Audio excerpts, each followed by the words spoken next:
La transition est parfaite pour passer à notre dernier grand format de la journée. On va parler d'économie verte, ou plutôt de la transition écologique de l'économie. En fait, à quoi répond réellement ce concept? Est-ce que l'on appelle ça plus simplement le développement durable? Ou bien comment améliorer le bien-être humain? Et on revient toujours à la question essentielle qu'on a longuement abordée dans cette table ronde qui vient de se dérouler, sur l'équité sociale, et puis concilier en même temps les ressources, le développement durable pour tout. On voit que tout ça finalement n'est qu'un. Alors on va donner place à notre keynote. J'appelle Deepak Sharma, directeur général de Schneider Electric Inde. Merci beaucoup d'être avec nous. Et c'est Grégoire Vera de Gros Groupe Consulting que j'appelle à nouveau sur scène, voilà, pour procéder à l'échange verbal. Merci beaucoup, messieurs.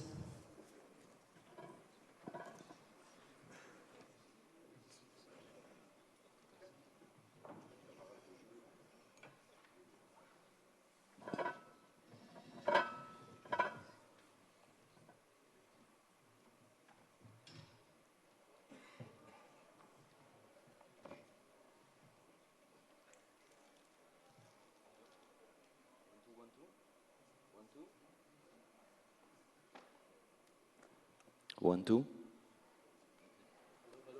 Check. Yeah.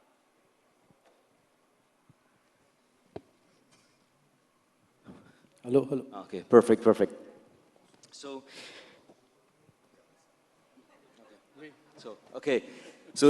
Deepak, Deepak, maybe a little bit further. So, Deepak, it's my real pleasure to be your partner for this discussion. So we're going to talk about how digital transforms sustainability and energy in India. But before stepping into the topic, I have some questions for you, because I noted that you spent several years in Paris, so the discussion will be managed in English, but you spent several years in Paris, so why not doing it in French? Hello. On peut faire en hindi aussi, hein, tu veux? No. No, I mean, let's say in English, but yes, I lived in France, I lived in China, and lived in US, and back to India. So, yeah. Why back to India? You're asking me this question in India? Well, I think my life in France taught me a lot, but then I realized everything was going to China, so I went to China.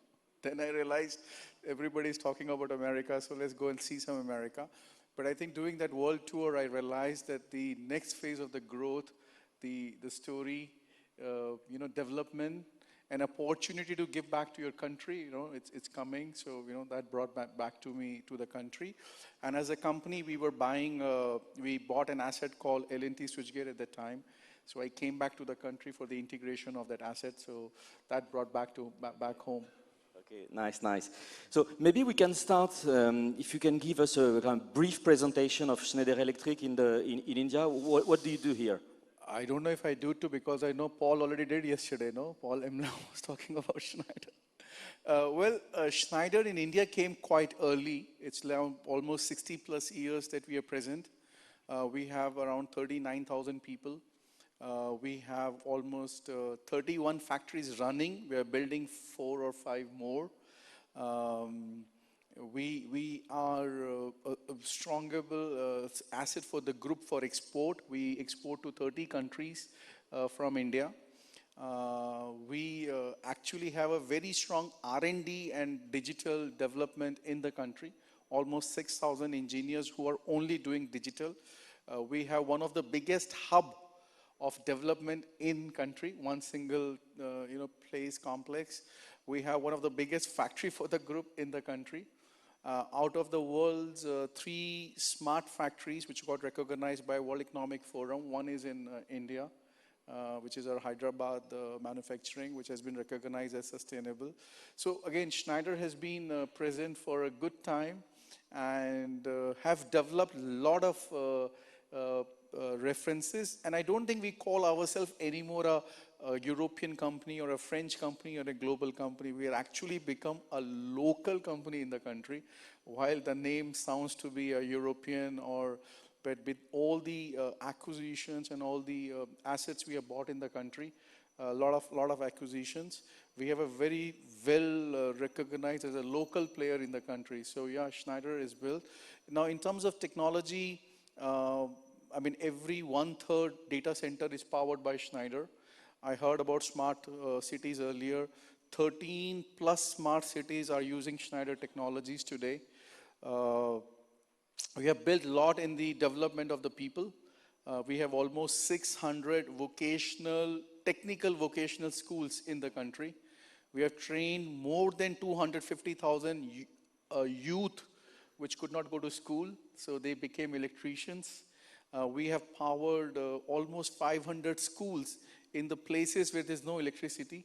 We have powered almost 2 million homes which had no access to electricity. So again, the roots in the countries are very, very solid and very foundational from the bottom of the people to the technology drivers of the country. Amazing. I'm sure that the audience is super keen to learn more about how you successfully developed here in India. So what are the key success factors? Can you give us some super concrete examples and maybe also what you believe the main challenges are? I think India is, I mean, though I was born in the country, was born in this part of the country, I mean, we all agree it's big, it's diverse, and of course it brings its own challenges. But I think the management, I mean, been with the group now for 26 years, the management believed in the country, and I think they kept on consistently believing in the future of the country. So there was a consistency which I believe our leaders brought into the country. So that was one. You know, you had to trust, you need to believe that this one day will pay back. And I can tell you the first few years were not that exciting. Then, of course, you have to understand India is not one country. When I was interviewed to come back, you know, I asked you, why do you want to come back? You know, you speak Indian.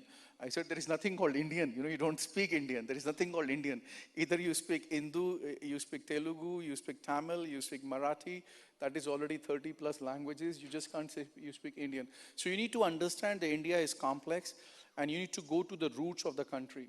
And I think the third thing we realized, and this goes to our leader, I mean, Jean Pascal, if some of you would remember, you know, who started believing in this country way back in 2000, that innovation has been at the core of what we did in the country. People want innovation. They don't want technologies which are like the oldest or the last year. Indian customer expects innovation. I think Schneider took that leverage of investing in developing the tomorrow innovations.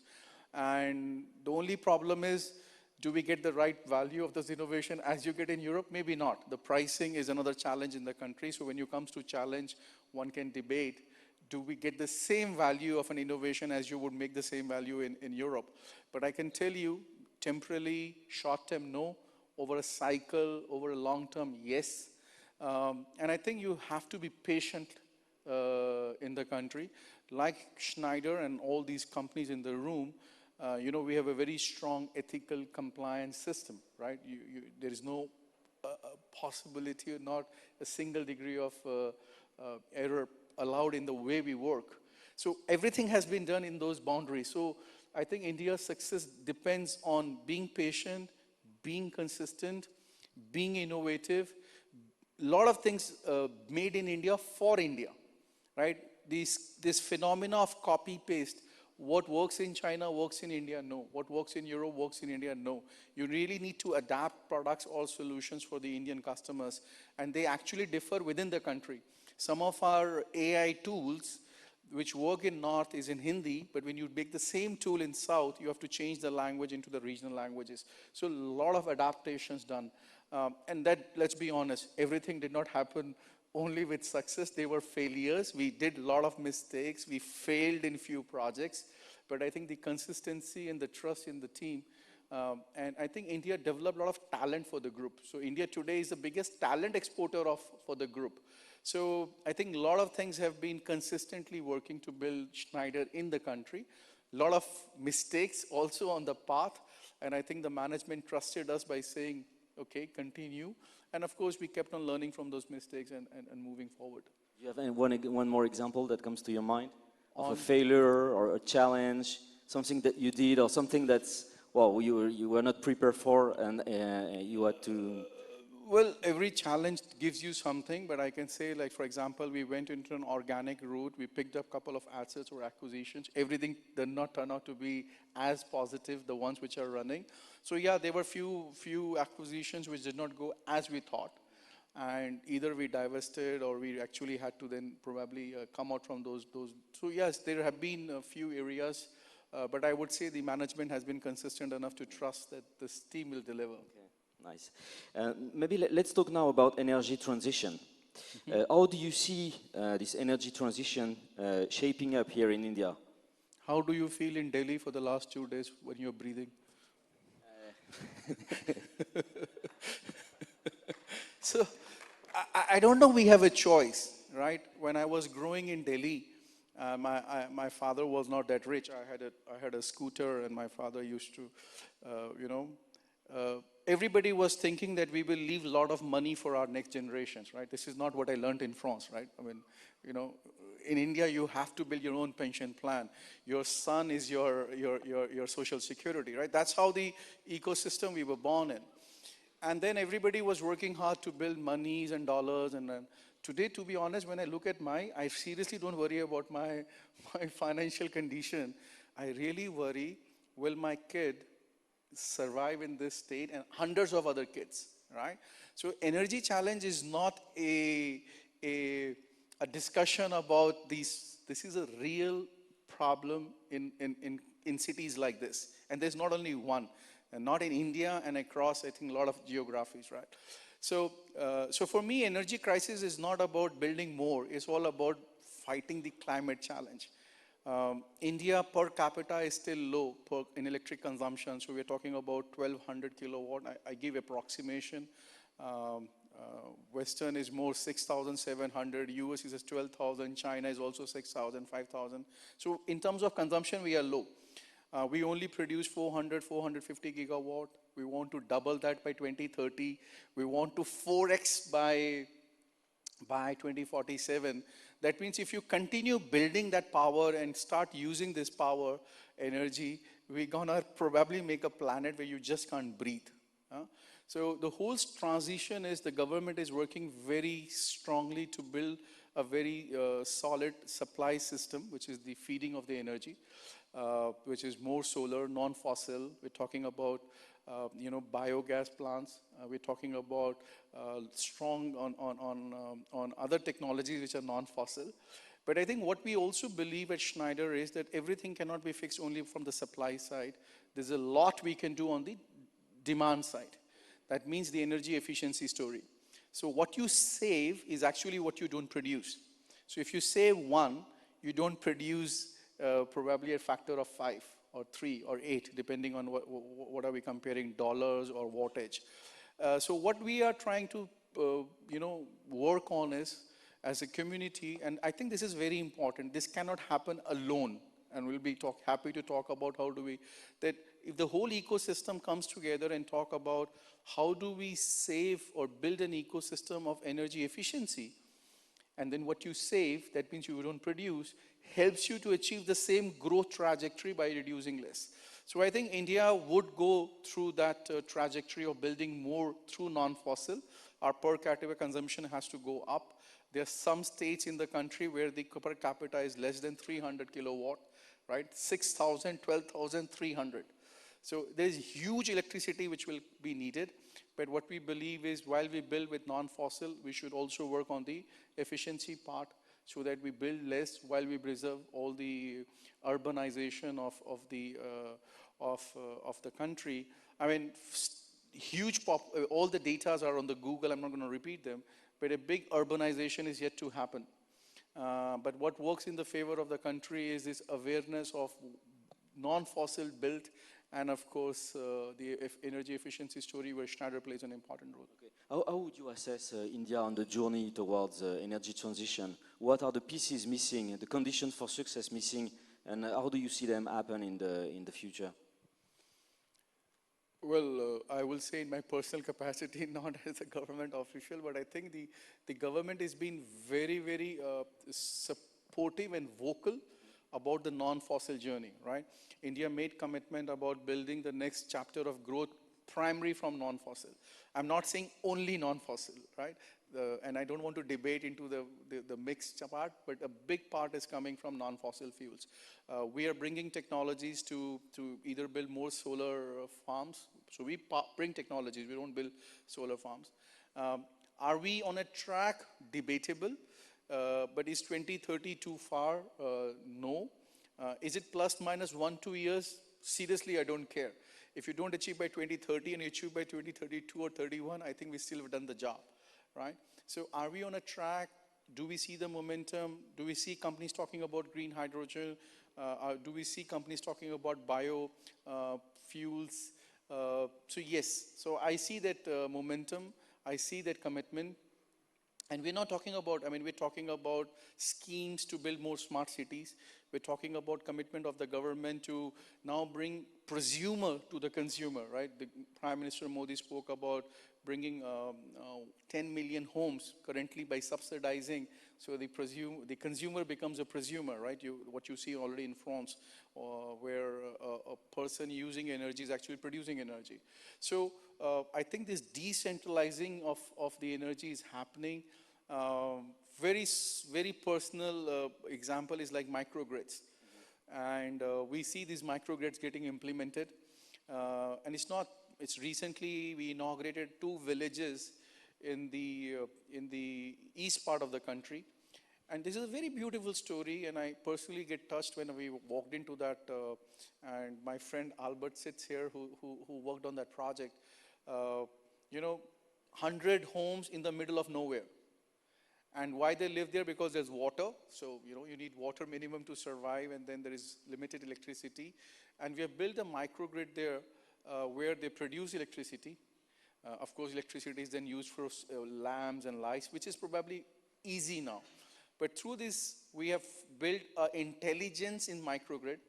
And this microgrid then uses the energy, stores the energy, feeds the field for water. But at the day when you are done with the water, and these water fields are with sensors, so you know what is the dampness needed for the water. When you read that data, then you can shift that energy to run a small factory or a small ancillary in the village. And now the women are able to create business out of it. You are actually producing a mustard oil from mustard seeds. And when you talk to these villages, women, they are the only one who got the most benefited, not the men. Because men were in any case not working. The women were supposed to take 4 a.m., those mustard seeds, walk few kilometers, get that oil done, bring back, then cook. And cooking is also very important, right? You take rice, and the rice has a husk. And just to crush the husk, the woman has to crush them for 1 hour, 2 hours before you can boil them and feed. Now with this small machine which runs on the same microgrid, it takes less than 2 minutes. So these technologies of innovation, which is moving through solarizing or integrating with wind or green hydrogen or bio, I think all these transitions are happening for the supply side. Again, I come back on the supply side, and then on the demand side, we see examples. Capgemini. Mr. Paul Hamlan would have spoken about this. He has 70 buildings in India, 26 campuses. We integrated all of them together. We brought the conservation and the usage of the energy into one, what we call unified command center. And then with that deployment, today Capgemini has reduced their energy efficiency bill by 30%.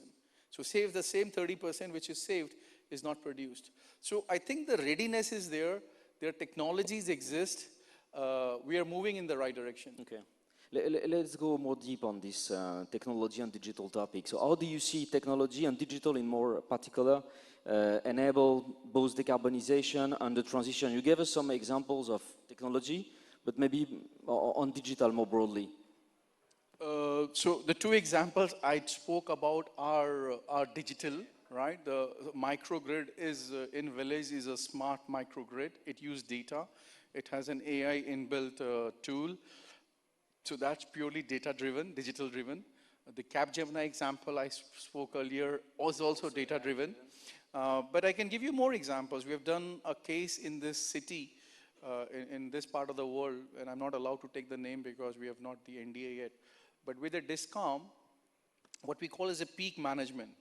So we took a condo of 100 homes, and all these 100 homes, energy was managed at the house level, at the room level. And then it was easy for the DISCOM to understand how can you actually manage the consumption by a house, and then figure out the peak demand of that house. And actually you were with the data also allowed to cut the connection for that particular room, right? So if a kid has forgotten to switch off the geyser and the geyser runs on for the full day, you can actually go and actually control that from your app.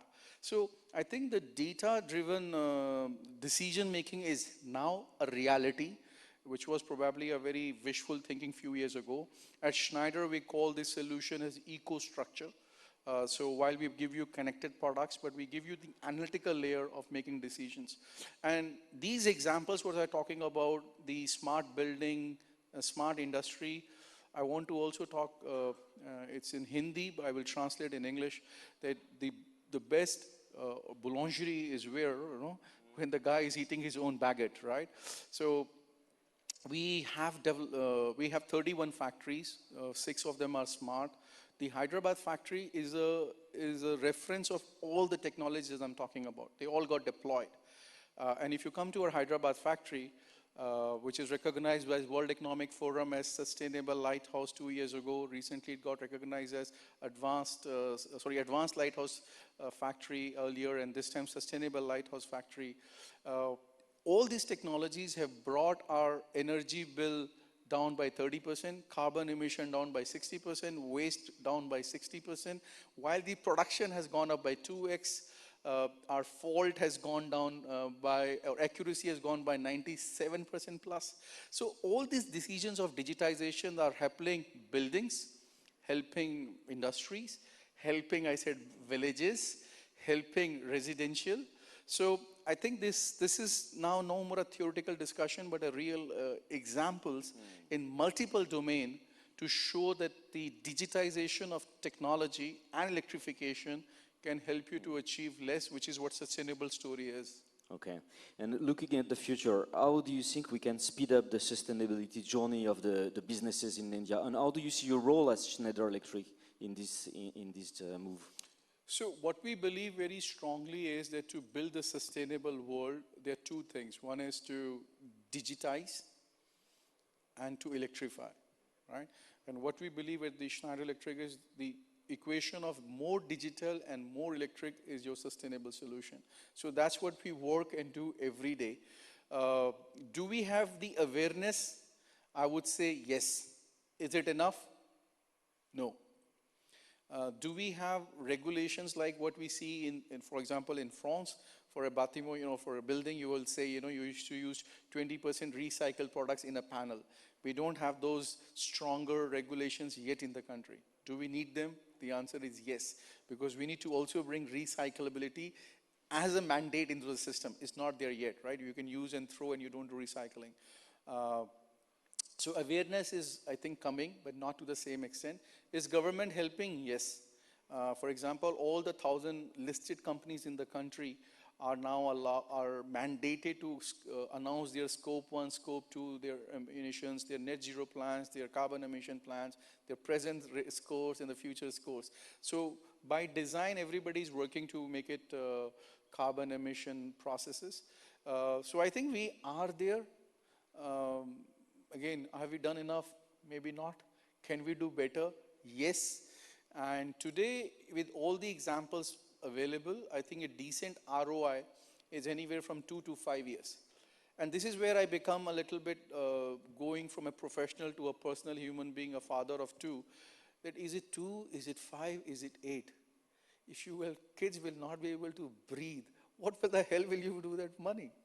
What will you do with that plant? Because there's no one to eat or use them or live in them, right? Not too far from the city, a decent apartment, a good apartment in this part of the world is any from $10 million to $15 million, as expensive as Manhattan. But we don't have air to breathe.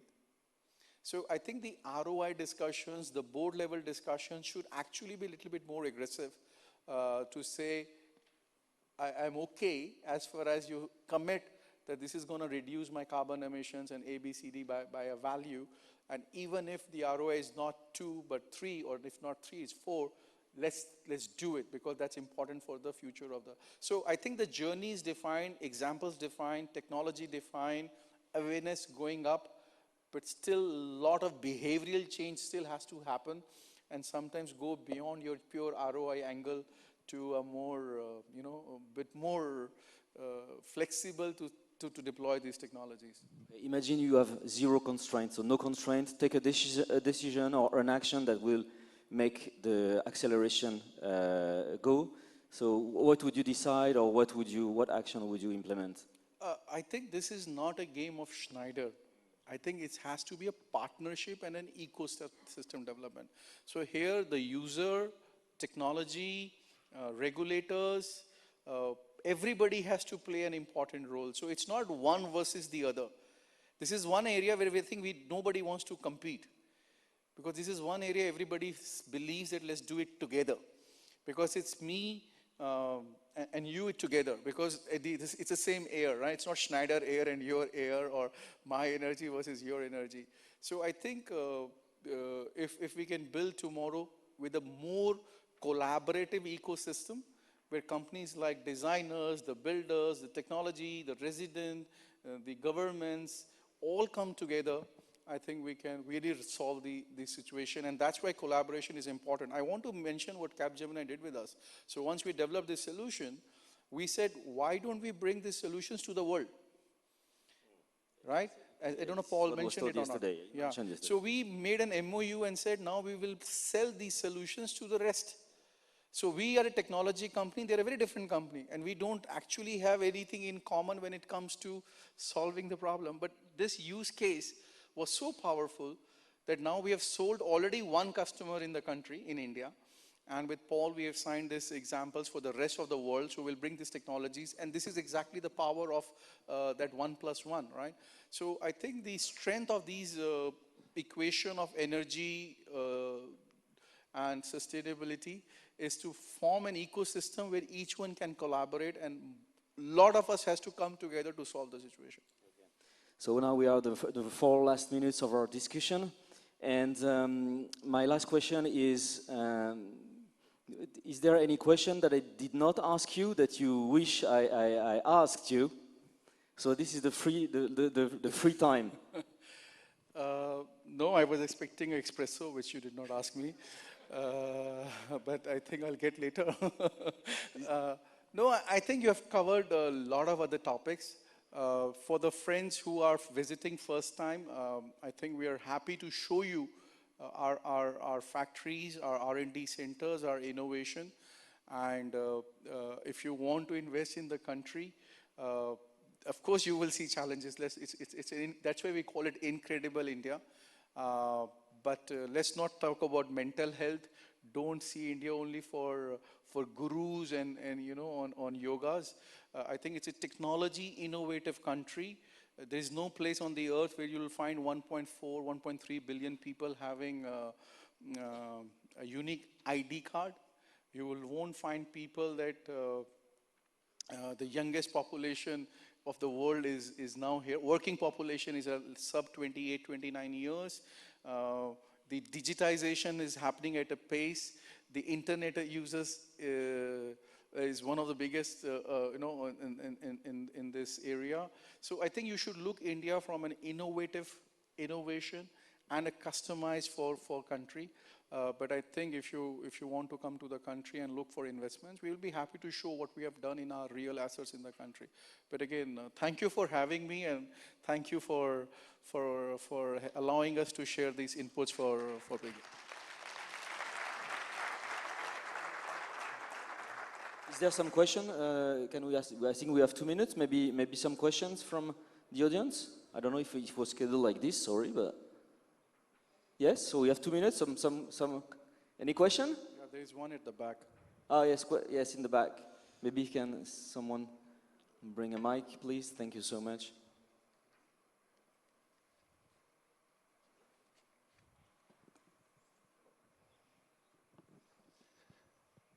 bonsoir.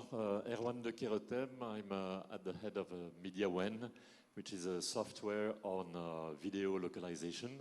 We visited Schneider in Bangalore last week with the French Tech Days.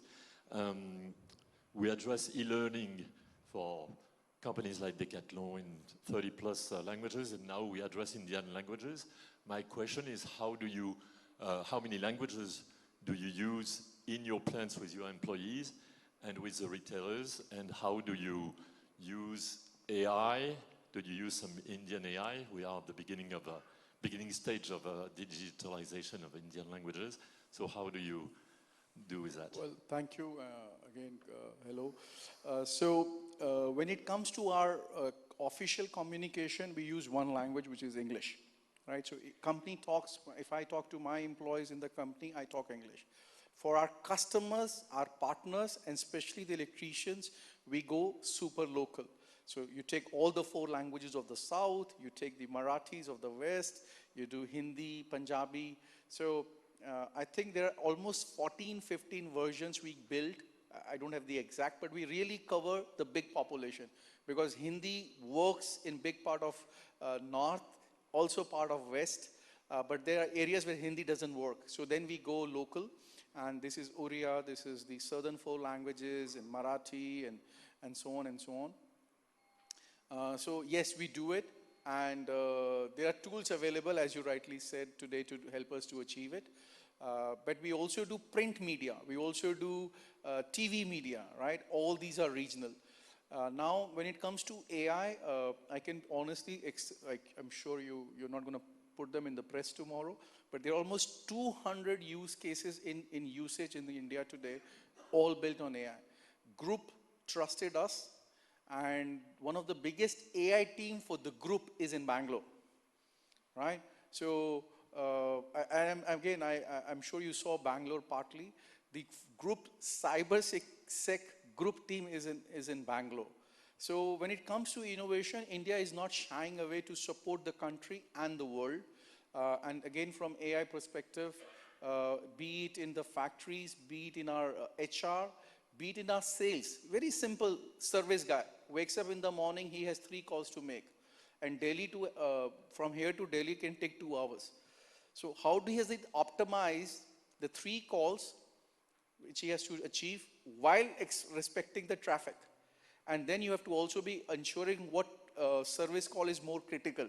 So there's an AI tool which designs for him in the morning that today you should do this call first, and the decision is driven by the criticality of the problem and the best route he should follow to cover the 3 calls in the day. That's all AI driven. So service people are already using, and we are the pilot in the group in the country when it comes to service. So for me, it's no more a fashion or a PowerPoint. It's a reality in our country and in Schneider that we're using or deploying these use cases with HR, with sales, with services, with factories, and of course our connection to the market.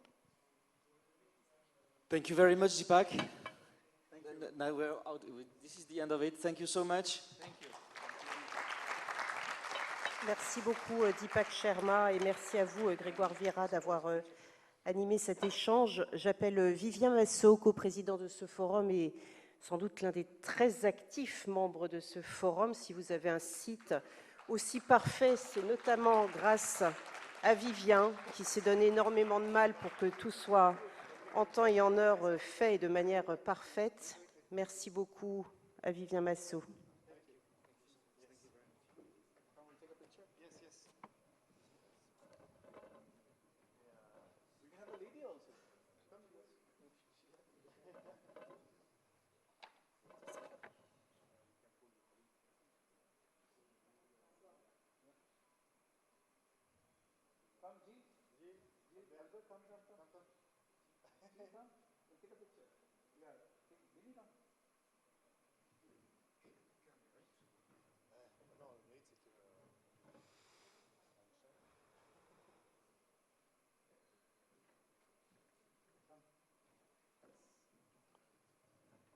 Il faut prendre le grand angle là.